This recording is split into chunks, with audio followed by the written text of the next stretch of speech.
চট্টগ্রামের ব্যবসা বাণিজ্যের প্রাণকেন্দ্র the Chittagong chamber of commerce and industry CCCI এর নবনির্বাচিত নেতৃবৃন্দ সাংবাদিকদের সঙ্গে এক প্রেস ব্রিফিংয়ে অংশ নিয়েছেন। এই সময় নবনির্বাচিত সভাপতি আমিনুল হক বলেন, আজ থেকে the Chittagong member of commerce and industry সব ধরনের জবাবদিহিতা নিশ্চিত করা হবে। আমরা সাংবাদিকদের সহযোগিতা চাই। আমাদের ভুল ত্রুটি গঠনমূলকভাবে তুলে ধরলে চট্টগ্রামের ব্যবসা প্রতিষ্ঠানগুলো আরও শক্তিশালী ও আধুনিক বাণিজ্যিক রূপ দিতে সক্ষম হবে। আমাদের সাধারণ সদস্যদের অংশগ্রহণের মাধ্যমে বোর্ড অব ডাইরেক্টরস নির্বাচিত করেছেন।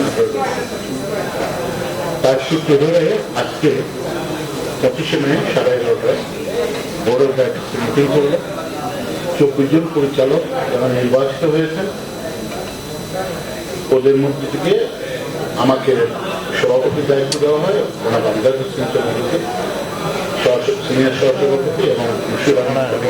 প্রেস ব্রিফিংয়ে বক্তব্য রাখতে গিয়ে হুমায়ুন খসরু চৌধুরী চেম্বার অব কমার্সের বিরুদ্ধে দায়ের হওয়া বিভিন্ন মামলার বিষয়ও তুলে ধরেন। তিনি বলেন, এসব বিষয়ে ঐক্যবদ্ধভাবে কাজ করে চেম্বারের কার্যক্রম আরও গতিশীল করা হবে।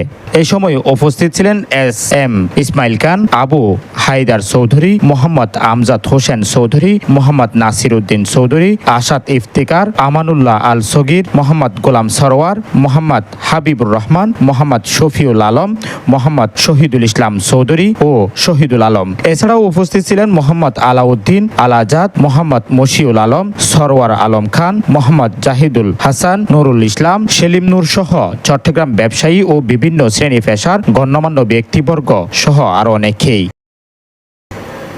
News desk, Chittagong.